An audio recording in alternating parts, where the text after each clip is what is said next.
And now, aviation weather around Alaska.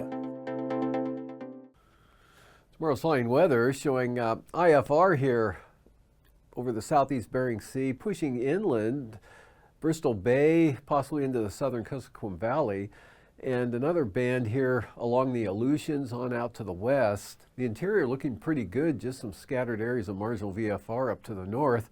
IFR here along the Alaska Range as well as the North Gulf Coast into the southeastern Copper River Basin, eastward into the extreme northern Panhandle with some VFR down to the south. And for the day on Monday, for Monday afternoon, not too bad here over the Panhandle. Marginal VFR in the west, VFR to the east, IFR Yakutat into eastern Turnagain Arm, and then down along the Kenai Peninsula to the east side of Kodiak Island. Also some IFR lingering here for the western Alaska Range, down into Bristol Bay, Yukon Delta, much of the east and southeast Bering Sea to the Fox Islands. And northern half of the state stays mostly VFR all the way out until you get to the Arctic coast. And then for the morning hours Thursday, we got a swath of IFR associated with light snow here from the eastern Arctic coast, Brooks Range, right on down across the Yukon Kuskokwim Delta in toward the Pribilof Islands, with VFR here for St. Lawrence Island, Seward Peninsula into the North Slope, and IFR for the North Gulf Coast and most of the southeast coast down to about Petersburg there and possibly Sitka. Then for the afternoon, mostly marginal here for the Panhandle, and narrow band of IFR left over along the North Gulf Coast there into western Prince William Sound again and the eastern Kenai Peninsula. Also some IFR there for the Alaska Range. Big area of IFR here up over the Brooks Range to the eastern Arctic coast, southwestward now across the Yukon Delta, Norton Sound into the northern Bering Sea. Passes VFR for Atutuvik and Adigan tomorrow, and Lake Clark and Merrill, IFR in the forecast, lowest conditions eastern entrance. Same forecast for Rainy, IFR with the lowest conditions here on the east side.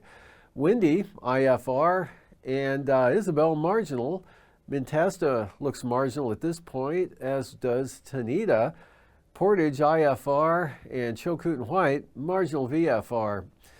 For the freezing levels here, 2,000 feet up into the Kenai Peninsula, along the North Gulf Coast, warming up to 6,000 feet now down toward Prince of Wales Island, and at the surface out here to the west, south of the Pribilofs, but well north of the Aleutian chain.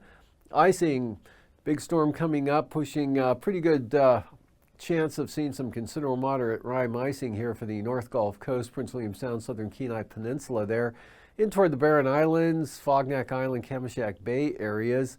And from there, looking at the jet stream, that moisture coming northward here, getting pushed from a good south jet here, 125 knots right into Prince William Sound. And then we got westerlies up here, west-southwesterlies, 110 to 115 knots. And for 9,000 feet, south to north flow here with this low tracking northward toward Kodiak, 70 to 90 knots right into south central Alaska from about the Alaska Range eastward there into the Panhandle. And for 3,000 feet, strong winds here over the eastern Gulf off the coast of the Panhandle there, 80 to 85 knots up to Prince William Sound, but really dies off once it reaches the coastline there, becoming light up over the Copper River Basin. Northeast winds here from the western Arctic coast, strongest over toward Russia, but still close enough to make for a pretty windy day there. That translates into considerable moderate turbulence there. Western Brooks Range, northwest coast areas. Again, Red Dog Dock, Kivlina up to Point Hope Cape Lisburn, Seward Peninsula, St. Lawrence Island, as well as along the southwest coast here, especially Bristol Bay, Kodiak Island, all along the North Gulf Coast and the Panhandle as well.